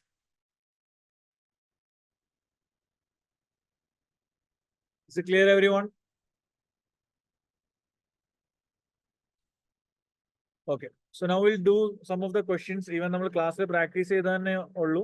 നമുക്ക് ഒന്നുകൂടെ ചില major questions ഒന്ന് reverse ചെയ്ത് പോവാം with respect to this areas. Just look into this question. നമ്മൾ already discuss ചെയ്തതാണ്. ചിലപ്പോൾ നിങ്ങൾ ക്ലാസ്സിൽ ചെയ്തിട്ടുള്ള ഒരു ക്വസ്റ്റ്യൻ തന്നെയാണ് നമ്മളിത്. Just reverse it again. It's a kind of ratio based question. Okay. So ഇവിടെ ക്വസ്റ്റ്യൻ ചോദിച്ചത് എന്താണെന്ന് വെച്ച് കഴിഞ്ഞാൽ, explain with suitable calculation the impact of these 3 alternative company car options on EBITDA, on PBT, as well as statement of financial position. അപ്പോൾ നമ്മൾ ആ car വാങ്ങുന്നതിന്റെ ഭാഗമായിട്ട് നമുക്ക് 3 ഡിഫറെന്റ് ഓപ്ഷൻ ഉണ്ട്. ഒന്നെങ്കിൽ ലോൺ എടുക്കാം, അല്ലെങ്കിൽ ലീസിന് പോവാം, അല്ലെങ്കിൽ ഷോർട്ട് ടേം ലീസ് എടുക്കാം. അപ്പൊ ഈ 3 ഓപ്ഷൻ എടുക്കുമ്പോഴും how it will affect each and every ratios എന്നുള്ളതാണ് ഇവിടെ ചോദിച്ചേക്കുന്നത്. So this is how questions will come from ratios. Okay, so can you just go through this question? നോക്കേ. നമുക്കിവിടെ 3 ഓപ്ഷൻ ഉണ്ട്. അപ്പൊ 3 ഓപ്ഷനും എബിറ്റയിലും അതേപോലെ തന്നെ PBT എന്ന് പറയുന്ന ആ ഒരു ഫാക്ടറിലും SOFP എങ്ങനെ അഫക്ട് ചെയ്യുന്നതാണ് ഇവിടുത്തെ question. So just go through it. So we gone through that question. അപ്പൊ ഇവിടെ നമുക്കുള്ള ഓപ്ഷൻ എന്ന് പറഞ്ഞു കഴിഞ്ഞാൽ, ഒന്നെങ്കിൽ ഈ അസറ്റ് കാറ് നമുക്ക് ആദ്യം ലീസിന് എടുക്കാം. ലീസിന് എടുക്കുവാണെങ്കിൽ നമുക്ക് എന്ത് വരും? ടോട്ടൽ മാർക്കറ്റ് വാല്യൂ വരുന്നത് 75,274 ആണ് കാറിന്റെ market value. It requires us to pay 1403 as lease payment, out of which 235 is the service charge. Okay, and STEM company wishes to show the service charge as a separate line in the P&L, and there is no option to renew the lease or purchase the car. There is no residual value guarantee. The interest charge is correctly calculated, which is 2274 based on the implicit interest rate. And the net present value of lease payment is 5803 excluding the service charge. Okay. അപ്പോൾ first option എടുക്കുവാണെങ്കിൽ നമുക്ക് ഇവിടെ എന്തൊക്കെ impact വരും? ഇവിടെ we are going for that option 1. നമുക്ക് വരുന്ന impacts എന്തൊക്കെയാണ്?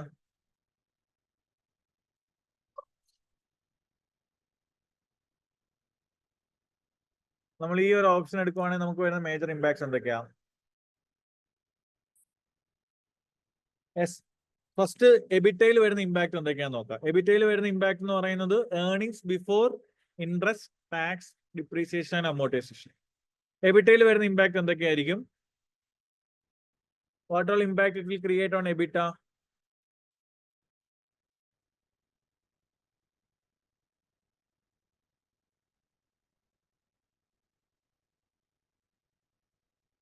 എന്തെങ്കിലും മേജർ ഇമ്പാക്ട് ഉണ്ടോ? അതോ ഇമ്പാക്ട് ഒന്നും ഇല്ലേ?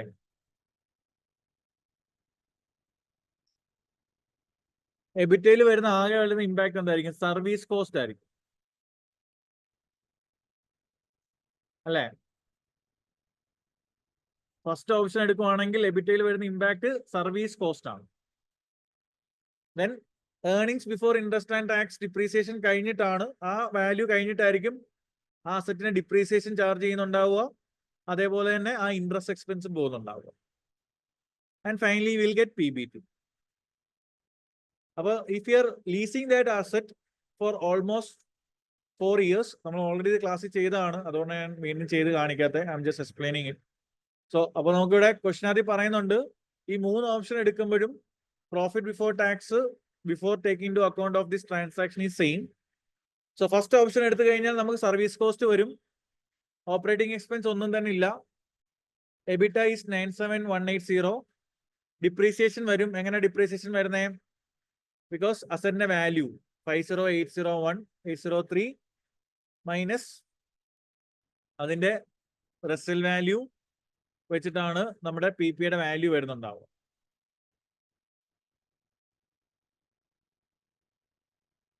/4 ആയിരിക്കും നമ്മൾ ഡിപ്രീസിയേഷൻ എന്ന് പറയുന്നത്. Is it clear everyone? And impact on FS എത്ര? അസറ്റിന്റെ വാല്യൂ 50803 നിന്ന് ഡിപ്രീസിയേഷൻ കുറഞ്ഞിട്ടുള്ള വാല്യൂ വരും അസറ്റിന്റെ value. And loan liability, lease liability directly നിങ്ങളുടെ ക്വസ്റ്റ്യൻ തന്നിട്ടുണ്ടായിരുന്നു. How much was the lease liability?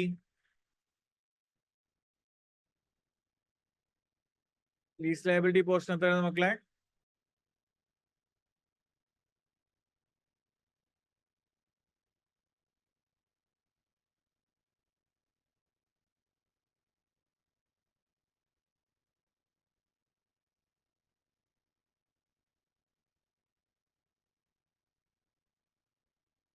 Lease liabilities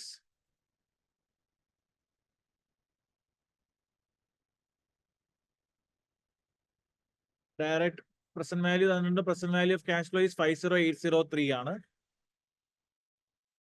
And rate of interest will be 227.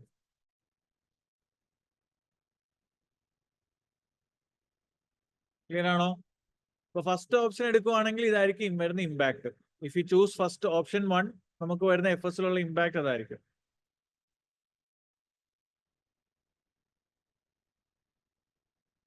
Clear? So if you are going for option 1, annual lease payment is there. That will be an expense. Service component expense വരും 12 into 235, which is 22820. Interest expense ഉണ്ട് 22774.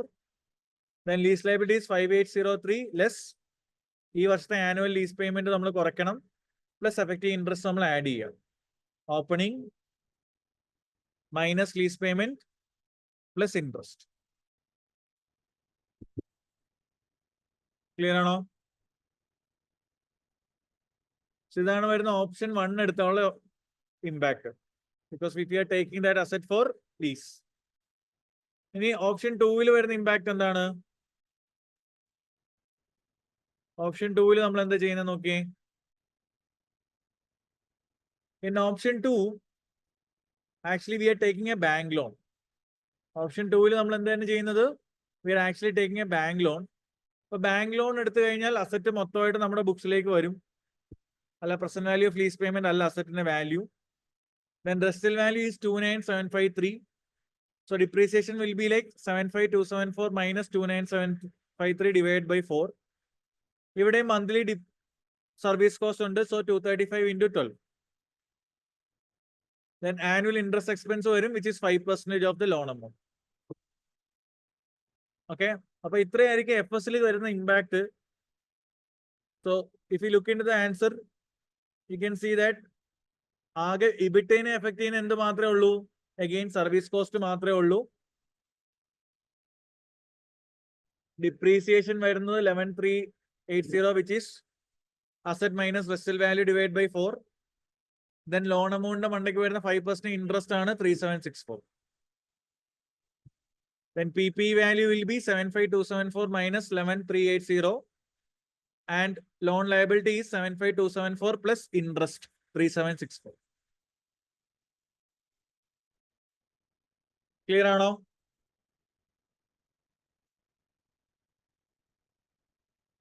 And finally we are taking it for short term lease. Last option എന്ന് പറഞ്ഞാൽ എന്താണ്? We are taking it for short term lease ആയിരുന്നു. So short term lease എടുത്താലുള്ള option എന്താ?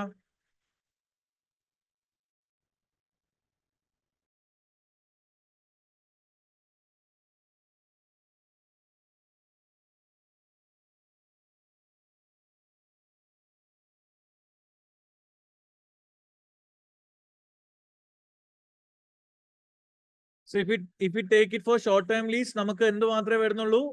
Service charge വരും 1900 per month. So അത് നമുക്ക് ഡയറക്ട്ലി നമ്മുടെ എക്സ്പെൻസിൽ പോകും. Apart from that, there is no asset, no liability. Zero asset, zero liability. Service cost മാത്രം, operating expense മാത്രമായിരിക്കും വരുന്നത്. So impact of EBITDA കൂടുതലായിരിക്കും on option 3 compared to option 1 and 2. PBT ഏറ്റവും കുറവ് എവിടെ ആയിരിക്കും? ഓപ്ഷൻ 3-ലായിരിക്കും. പക്ഷെ ബുക്സിൽ ഇത്രയൂടെ നല്ലത് ഓപ്ഷൻ 3 എടുക്കുന്ന, because there is no asset, no liability. So ഈ രീതിയിൽ നമുക്ക് ഇമ്പാക്ട്സ് എന്ത് ചെയ്യാൻ പറ്റണം? എക്സ്പ്ലെയിൻ ചെയ്യാൻ പറ്റണം.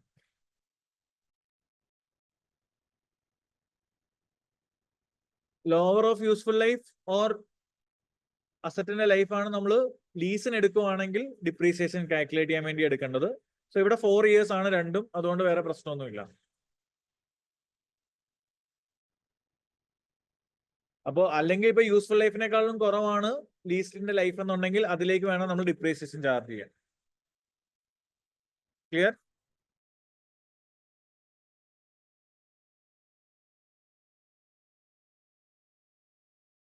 So this is how a ratio questions can come. അപ്പോൾ റേഷ്യോ ബേസ് ചെയ്തിട്ട് ഒരു ക്വസ്റ്റ്യൻ വരുവാണെങ്കിൽ you can expect a question like this. അപ്പൊ ഡയറക്ട്ലി റേഷ്യോസ് അല്ല വരുന്നത്, ഒരു സെനാരിയോ തരും. അപ്പൊ അവിടുത്തെ different options, different accounting models എടുക്കുവാണെങ്കിൽ അത് ക്രിയേറ്റ് ചെയ്യുന്ന ഇമ്പാക്ട് ആയിരിക്കും അവർ ചോദിക്കുന്നുണ്ടാവും.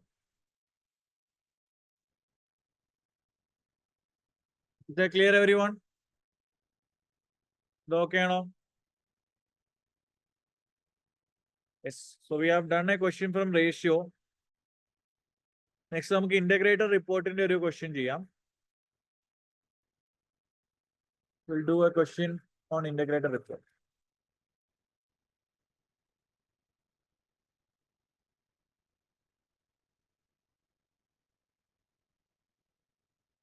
Okay. So just read through this question. അപ്പോൾ ഇത് നമ്മൾ ക്ലാസ് ചെയ്തതാണ്. So we have got very less question from this area. So ഇത് നമ്മൾ ക്ലാസ് ചെയ്ത ക്വസ്റ്റ്യൻ ആണ്. So just read the question and the requirement. ആ ക്വസ്റ്റ്യൻ വായിച്ചിട്ട് ആ റിക്വയർമെന്റ് ഒന്ന് നോക്കി. ഓക്കെ. സോ ഇവിടെ ക്വസ്റ്റ്യൻ എന്താണ്? ഫസ്റ്റ് വൺ, SMEസിലുള്ള ഒരു മേജർ ചലഞ്ച് ആണ്. SMEസിന് കുറെ ഡിസ്ക്ലോഷർ റിക്വയർമെന്റ്സ് ലിമിറ്റേഷൻ ഉണ്ട്. കുറെ കാര്യങ്ങളൊന്നും അവർ ഡിസ്ക്ലോസ് ചെയ്യുന്നില്ല.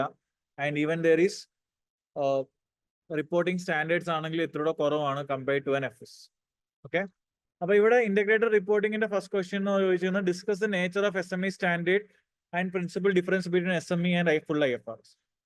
അപ്പൊ മേജർ ചേഞ്ച് ഇപ്പൊ ഞാൻ പറഞ്ഞതാണ് comparing to a full IFRS with SME, because there are disclosure limitations. കുറെ കാര്യങ്ങൾ അവർ കൺസൾട്ടേറ്റ് ചെയ്താണ് ചെയ്യുന്നത്. ആൻഡ് കുറെ ചോയ്സസ് അവർ എന്ത് ചെയ്തിട്ടില്ല, ഫോളോ ചെയ്യുന്നില്ല. Accounting policy choices. For example IAS 23 will not capitalise the borrowing cost. IAS 38 വരുമ്പം റിസർച്ചും ഡെവലപ്മെന്റും ഒക്കെ നമ്മൾ എക്സ്പെൻസ് ആയിട്ടാണ് കാണിക്കുന്നത്. ഓക്കെ. അങ്ങനെ അതേപോലെ തന്നെ പല സ്റ്റാൻഡേർഡ്സിലും ഡിഫറെന്റ് അക്കൗണ്ടിങ് പോളിസി ചോയ്സസ് ഒന്നും ഇവിടെ കൊടുക്കുന്നില്ല, SMEയിൽ കൊടുക്കുന്നില്ല. The same way they are disclosure limitations as. അപ്പൊ ഇങ്ങനത്തെ ഡിസ്ക്ലോഷർ ലിമിറ്റേഷൻസ് വരുമ്പം എന്ത് സംഭവിക്കുന്ന അവർ പറഞ്ഞേ, it will lead to information asymmetry. Information asymmetry എന്ന് പറഞ്ഞു കഴിഞ്ഞാൽ സിംപ്ലി മീൻസ് ദാറ്റ് എന്താണോ മാനേജ്മെന്റിന് കമ്പനിനെ പറ്റി അറിയുന്ന ഒരു ഇൻഫർമേഷൻ, അതേ ഇൻഫർമേഷൻ നമുക്ക് യൂസേഴ്സിലേക്ക് കണക്ട് ചെയ്യാൻ പറ്റുന്നില്ല, അല്ലെങ്കിൽ നമുക്ക് കമ്മ്യൂണിക്കേറ്റ് ചെയ്യാൻ പറ്റാത്തൊരു സിറ്റുവേഷനെയാണ് നമ്മൾ ഇൻഫർമേഷൻ അസിമെട്രി എന്ന് പറയുന്നത്. Because in the FS there is a limitation, right? അപ്പൊ ഓൾറെഡി FSൽ ലിമിറ്റേഷൻ ഉണ്ട്. അപ്പോൾ ഒരു SME സ്റ്റാൻഡേർഡ് ഫോളോ ചെയ്യുന്ന കമ്പനി ആകുമ്പോൾ the limitation will be more higher. So there is a higher chance that the information will not pass to the end user as actually it is. അപ്പൊ അത് നമുക്ക് എങ്ങനെ overcome ചെയ്യാൻ പറ്റും? അത് നമുക്ക് ഓവർകം ചെയ്യാൻ പറ്റുന്നത് എങ്ങനെയാണ്? യൂസിങ് ഇന്റഗ്രേറ്റഡ് റിപ്പോർട്ട്സ് ആണ്. കാരണം we know that in an integrated report we discuss about the business model, the company strategies, how we create value. Apart from that, we discuss about different capitals of a company apart from focusing on financial capital. Thereby it will communicate a lot to the investors and they can make a better decision compared to a company which is following just SME standards without any integrated reports. But even though mandatory allengalum, if they can produce integrated report, that is one way of avoiding that limitation that SME have. That is SMEs endu kondonna madi integrated reports kondonna madi. Appo even though intangible ആയിട്ടുള്ള പല അസറ്റ്സിനെ നമുക്ക് അപ്പോൾ യൂസേഴ്സിലേക്ക് എത്തിക്കാൻ പറ്റും, and പല key ഇൻഫർമേഷൻസും നമുക്ക് യൂസേഴ്സിലേക്ക് provide ചെയ്യാൻ പറ്റും. especially the non-financial information. About that's what I said. But direct question from integrated reports or any sort of this non-financial performance measures type of questions. How it will help the users to make a more important decision question.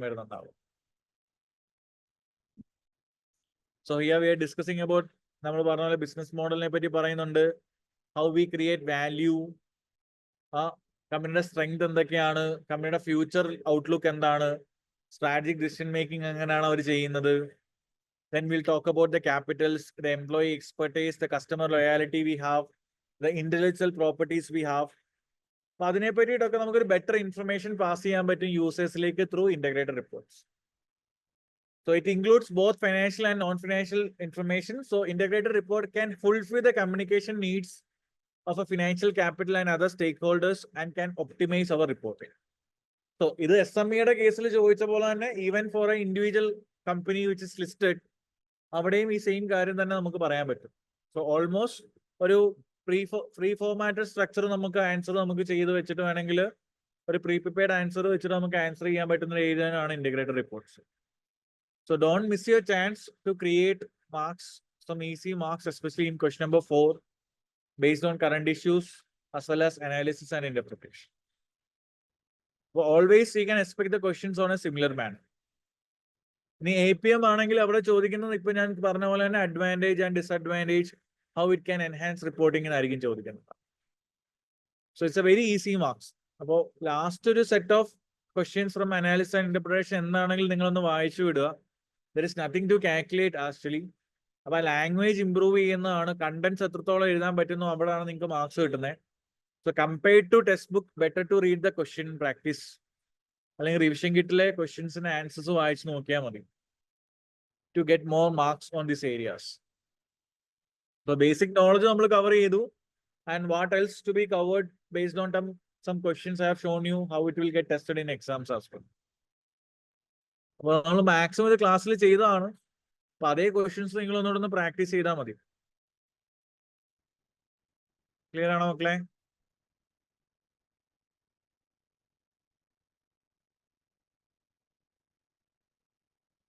Can you reply in the chat?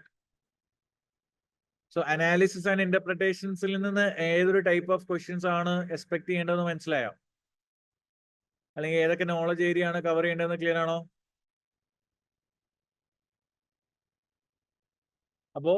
Easy marks areas on the group.